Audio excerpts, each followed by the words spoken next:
Wapendwa wasikilizaji wa Radio Tabora FM, karibuni katika tafakari ya neno la Mungu siku ya leo Jumamosi ya tarehe 17 mwezi wa 5 mwaka 2025, juma la 4 la Pasaka, mwaka C, mwaka wa Kanisa. Masomo yetu ya leo ni kama ifuatavyo.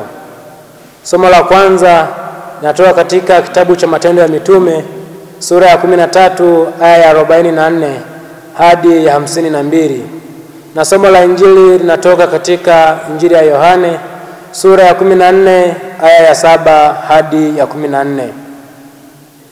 Karibuni sasa tusikilize somo la Injili. Somo la Injili takatifu ilivyoandikwa na Yohane sura ya 14 aya ya 7 hadi ya 14.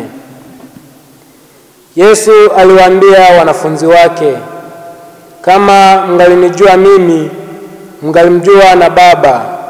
Tangu sasa mnamjua, tena mmemwona. Filipo akamwambia, Bwana, utuonyeshe Baba yatutosha. Yesu akamwambia, mimi nilikuwapo pamoja nanyi siku hizi zote, wewe usinijue Filipo? Aliyeniona mimi amemwona Baba. Basi wewe wasemaje, utuonyeshe Baba? Husadiki ya kwamba mimi ni ndani ya Baba na Baba yu ndani yangu? Hayo maneno niwaambiayo mimi siyasemi kwa shauri langu, lakini Baba akaaye ndani yangu huzifanya kazi zake. Mnisadiki ya kwamba mimi ni ndani ya Baba na Baba yu ndani yangu? La, hamsadiki hivyo. Sadikini kwa sababu ya kazi zenyewe. Amin, amin nawaambieni, yeye aniaminie mimi, kazi nizifanyazo mimi yeye naye atazifanya.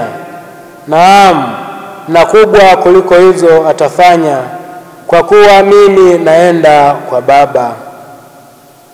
Nanyi mkiomba lolote kwa jina langu, hilo nitalifanya, ili Baba atukuzwe ndani ya Mwana.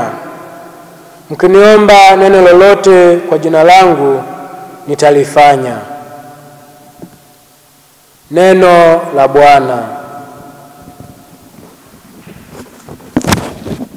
Wapendwa katika Kristo, bado tuko katika kipindi cha Pasaka, kipindi kinachotuelekeza kutafakari fumbo la ukombozi wetu, yaani mateso, kifo na ufufuko wa Bwana wetu Yesu Kristo. Wapendwa, bila shaka yupo mtu miongoni mwetu anayetamani angekuwepo nyakati zile Yesu alipoishi duniani kiumbo, akila, akinywa, akifundisha na kushiriki shughuli mbalimbali za kijamii miaka 2000 iliyopita. Je, ni wewe unayetamani hilo? Na vipi, unahisi kupungukiwa chochote kwa kuchelewa kuzaliwa? Yawezekana jibu lako ni ndio, kwani unahisi ungefaidika zaidi kuliko sasa. Hata hivyo mpendwa, unatamani jambo jema, kwani Yesu alinena na kutenda kwa hekima kuliko wote alioishi nao. Hata hivyo usiumie, kwani Yesu yule yule wa nyakati zile ndiye huyu aliyepo sasa na hata milele. Hakika yeye hajatusahau wala kutuacha yatima. Yupo nasi katika neno lake, katika sakramenti 7, katika maadhimisho matakatifu ya kanisa, na zaidi ya yote ametekeleza ahadi yake ya kumtuma Roho Mtakatifu ili aendelee kutufunulia yale ambayo hatujayaelewa bado kuhusu mafumbo ya wokovu wetu. Huyu Roho Mtakatifu ndiye anayetusaidia kuamini kuwa japo Yesu hayuko nasi kiumbo isipokuwa katika Ekaristi Takatifu, kabaki nasi kiroho, na hivyo hayuko nje bali ndani yetu. Vivyo hivyo mpendwa, unayetamani ungekuwepo nyakati za Yesu duniani, yawezekana ungekuwepo usingemwamini wala kuuamini ujumbe wake. kama yalivyokuwa mahangaiko ya makundi kadhaa ya watu. Pengine mahangaiko ya mitume kumwelewa yangekukumba na wewe pia. Hata baada ya kukaa na njia ya wokovu, yaani Yesu mwenyewe, kwa miaka 3, Tomaso alikuwa na mahangaiko ya kuijua njia.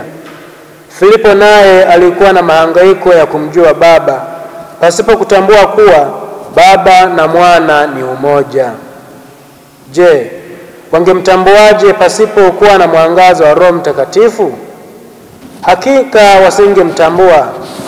Mitume hawakuelewa hata maana ya kifo chake mpaka pale waliposhukiwa na Roho Mtakatifu siku ya 50 baada ya ufufuko wake, yaani siku ya Pentekoste. Ni Roho Mtakatifu aliyewafundisha na anayetufunulia kweli yote. Ndiye yeye aliyewafumbulia fumbo hili, nao wakatambua umoja uliopo kati ya nafsi 3 za Mungu, yaani Baba, Mwana na Roho Mtakatifu. Roho Mtakatifu anamtambulisha Mwana kama Mwana alivyomtambulisha Baba hapa duniani, kwani aliyemwona Mwana kamwona Baba, kadiri ya Injili ya Yohane sura ya 14 aya ya 9.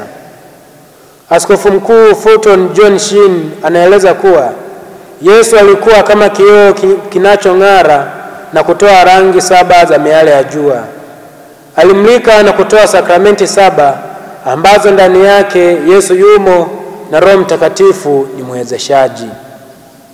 Sakramenti hizi ziko ndani ya kanisa lake moja, takatifu, Katoliki na la mitume, ambalo Yesu mwenyewe ndiye muasisi wake.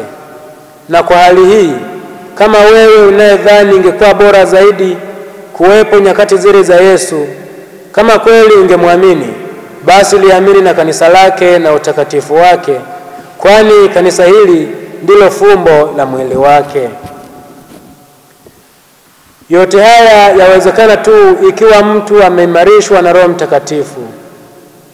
Kwa msaada wake, Paulo na Barnaba walihubiri Injili si tu kwa Wayahudi bali pia kwa watu wa mataifa. Japokuwa walikumbana na upinzani mkubwa, kwa neema yake wale waliokuwa na mashaka kumhusu Yesu wakamwelewa na hata kumwaga damu kwa ajili yake. Huko Frigia, Filipo aliuawa kwa kutundikwa juu ya nguzo, naye Tomaso akauawa huko India kwa kuchomwa mwili wake mithili ya nyama inayobanikwa.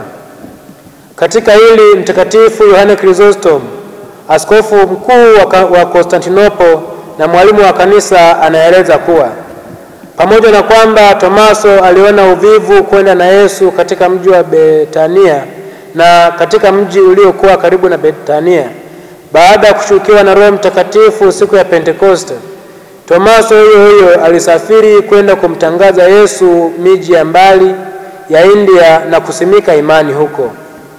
Mpaka leo Wakristo wa India wanajiita Wakristo wa Mtakatifu Toma. Tomaso ambaye alikuwa haijui njia, hatimaye alijua njia ya kwenda nchi ya mbali kumtangaza yule aliye njia, ukweli na uzima. Sisi tuliobahatika kuwa Wakristo na tukampokea Roho Mtakatifu, tunapaswa kuwa waaminifu kwa maagizo yake ili tuweze kuwa mfano kwa wengine na kuurithi uzima wa milele. Tafakari hii imeletwa kwenu na mimi Frateri Boniface Kabondo kutoka Jimbo Katoliki Shinyanga, ninayesoma masomo ya teolojia mwaka wa 3 katika seminari kuu ya Mtakatifu Paulo Mtume Kipalapala, Jimbo Kuu Katoliki Tabora.